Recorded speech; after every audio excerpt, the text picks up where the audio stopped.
বিশ্ব রক্তদাতা দিবসে জোরবাড়ি হাজী কাসেম আলী হাই স্কুলে এক আলোচনা সভা অনুষ্ঠিত হয়। আলোচনায় অংশগ্রহণ করেন এস হুসেন আহমেদ এবং মনোজ কুমার রায়।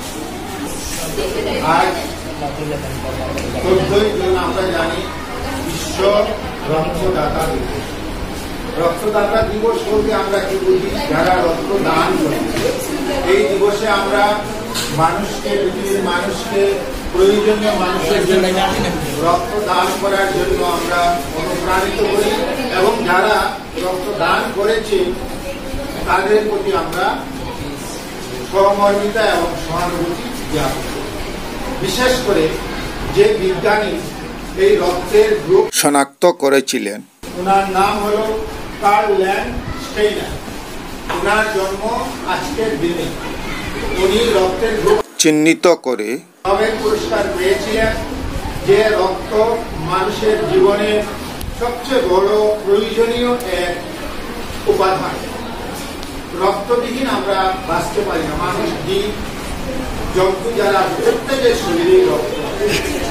ওনার জন্মদিনে এই রক্তদাতা দিবস পালন করা। রক্তের কয়টা গ্রুপ আছে আমরা জানি, কিন্তু শনাক্ত করেছিলেন এ গ্রুপ, বি গ্রুপ, ও গ্রুপ, তিনটা গ্রুপ কত চিহ্নিত করেছিলেন। রক্তের ইতিহাসে এক নতুন ইতিহাস সৃষ্টি করেছিলেন। তাই ওনার জন্মদিনে রক্তদাতা দিবস পালন করা হয় এবং আজকের দিনে আমরা ওনার প্রতি শ্রদ্ধাঞ্জলি জ্ঞাপন করি। ভারতীয় রেড ক্রস সোসাইটি বিভিন্ন অঞ্চলে মানুষকে রক্তদানের জন্য অনুপ্রাণিত করছে।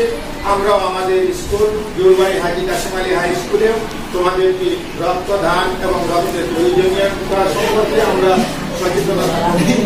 রক্ত মানুষ তার 17 বছর জীবন থেকে 65 বছর জীবন পর্যন্ত রক্তদান করতে পারে।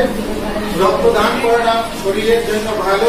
শরীরে নূতন রক্ত জন্মনে শরীরের সতেজতা আসে। তাই আমাদের প্রয়োজন, জীবনেও যদি আমরা না পারি, একবার জীবনে রক্তদান করা। মানুষের জীবন রক্ষার্থে আমার নিজের রক্ত যাতে প্রয়োজনে আছে, সেই অনুপ্রেরণায় আমরা যাতে প্রত্যেকে রক্তদান করার প্রতিশ্রুতি নেই।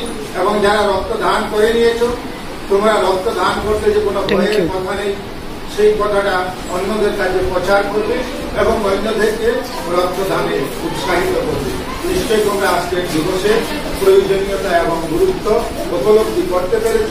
তোমাদের মনেচ্ছা অনেক কথা তোমাদের সম্মুখে তুলে ধরেছে। সেই কথাগুলি তোমরা সমাজের অন্যান্যদের কাছে পৌঁছে দেওয়ার চেষ্টা করবে। ধন্যবাদ সবাইকে।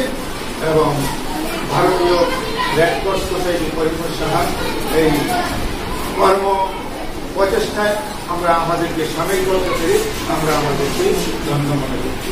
ধন্যবাদ।